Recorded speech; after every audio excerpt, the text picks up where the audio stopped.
Okay, there's a clock at the finish line, one number, and because you get judged by that number, you've become obsessed with a different one, the pace on your watch. And so you chase it. 4:15 a kilometer, 6:50 a mile, whatever your goal pace is, you go after it regardless. 100 degrees Fahrenheit and feeling beat up and fatigued, or 50 Fahrenheit and perfect legs, it doesn't matter. You're hunting the same number. And that obsession with the pace, the number on your wrist, is exactly what is holding you back from getting anywhere near your potential. Be fair to yourself first, because it isn't a stupid mistake. Chasing pace works for a while when you're a new runner. You can just add more mileage, you can just add more fast work, you can run everything hard. You're still gonna move forward. Because to go from 4 hours 30 for the marathon to 3 hours 20, most of what that takes is just consistency and discipline. And when you got into running and said, okay,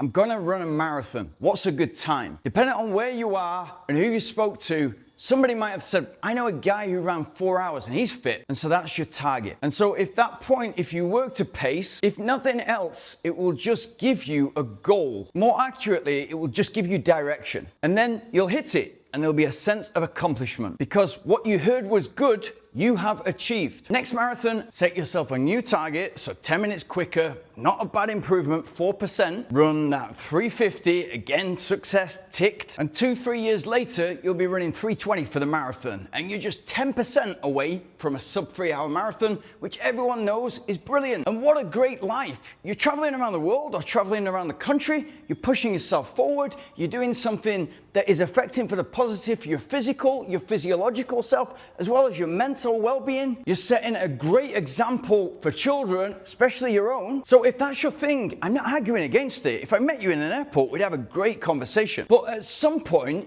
you ask yourself the honest question. And I've got the perfect example of that honest question with an athlete I'm working with. He went from 4 hours 30 to 3 hours 8 minutes over the course of a 5-year period by doing exactly that. He started with, I just want to finish. Then he asked himself, what's a good time? And then every spring and every autumn, he came back and ran a little bit quicker. And in 2019, he ran his personal best of 3 hours and 8 minutes. 7 years ago, he ran nearly 90 minutes faster than his first marathon. And so it's worked, right? Whatever method he was following, and it was exactly that, worked for him for a long time. But in the last 7 years, he's ran 12 marathons between his PB, 309, and a bad day, 315. So after 5 years of constantly moving forward, he's now stuck in that 7-minute window and feels like there's no way forward, or felt like there was no way forward. But what he's been doing in the last 7 years to try to go from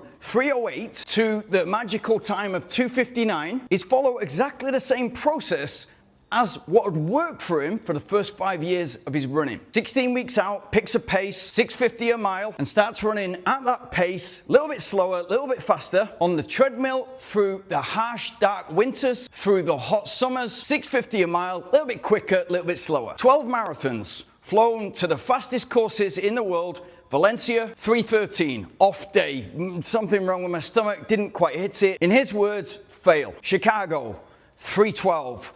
Just didn't have the legs in the final 6 miles. But almost every single time, he's going through halfway in around about 130, 131. And to add more insult to injury, his half marathon time and 10K time are way ahead of 259. Why? Because you can line up for a 10K or a half marathon regularly, risk it, and now and again it'll come off. And nobody's ever gonna ask you, what's the second fastest time you've ever run a half marathon? And this is how runners operate. They look at running like a CV. What's your fastest marathon time? So the honest question to ask yourself is, have you just improved for those first years because you're in the golden zone, pretty much whatever you do, you're gonna move forward? And did you set the bar, and have you set the bar so low that it would be almost impossible for you not to succeed? We've now got a runner in his 13th year as a serious runner. The work ethic's there, or what he thinks is the work ethic. He's certainly working hard, but there's no discipline there. There's no discipline to stay on plan for long enough to stack the work, the repeatable work that he needs to do to really reap the rewards and get anywhere near his potential in the marathon. And you know what the hard work is with an experienced runner like that who's had so much success? To rip them away from something that has worked so far in their eyes and to get them training in a different way in order to release that potential to have that huge breakthrough. He should be running very close to, if not under 245. But in order to do that, it takes patience, discipline, delayed gratification, all the good stuff that the marathon teaches you in abundance. Your heart rate is the cost and your pace is the result. Training for a marathon isn't teaching you to hold a higher heart rate. The specific work that you need to be doing is teaching you to become more efficient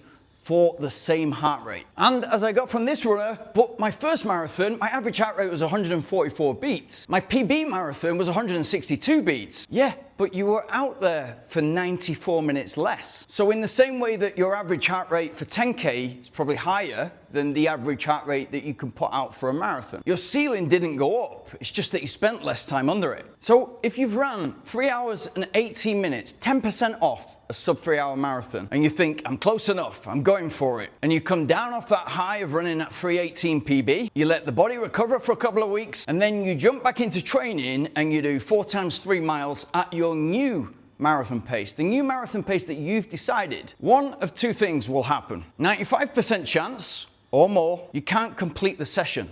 But you'll try because you've got that character and you'll get wiped out and either sidelined with a setback or illness. It's certainly not repeatable. The second thing that could happen, 5% chance, 0.5% chance, you complete the session, it's comfortable for you, and for the last 5 years, from going from 430 to 318, you've been taking it really easy. What that session is likely to look like if you're just super ambitious, you're enthusiastic, you just ran a big PB, now you are all in, is that you can run 3 miles at 650 per mile. Second rep costs you a lot more, heart rate goes up, all of a sudden, end of that second rep, this is not going well and it's uncontrollable, you've got to slow down. Or if you're smart, you cut the session short. Why? Because running 4 times 3 miles in zone 4 to zone 5 will destroy you. If it's 110 Fahrenheit outside, it'll kill you. What we're looking for is continuous improvement. Kaizen. For you to be able to stack precisely the right work that you need to do for you as an individual, to stack and repeat that work week after week, month after month,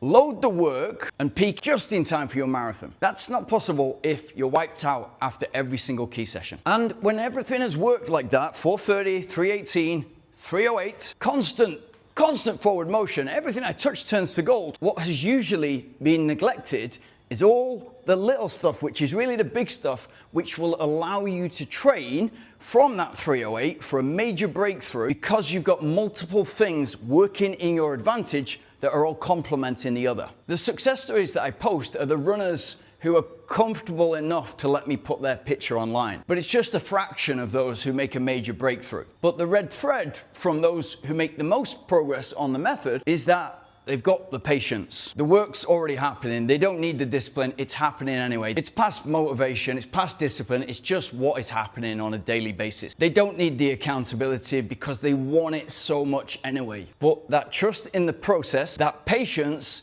and that appreciation of delayed gratification allows their improvement to compound at a rate that shocks them. Your body doesn't know anything about pace or distance. It recognizes stress, fatigue, and time. And right now, in the thick of the summer, it's the perfect time to put that to work for you, because not only are you not able to work to pace, but if you learn how to train exactly the right way that you need to have that major breakthrough, you're gonna get the heat adaptation, the improved cooling, the increased blood plasma volume from training outside in the summer. So come that cooler Chicago Marathon or Marine Corps Marathon start line, if you've prepared properly, you're gonna fly. So if you feel like you're stuck and you just cannot break out, you've hit that limit, but your work ethic and discipline is hardwired and you're a positive person, don't bring me a glass half empty. Then get in contact by booking a call in a link in the description and we'll run that major breakthrough.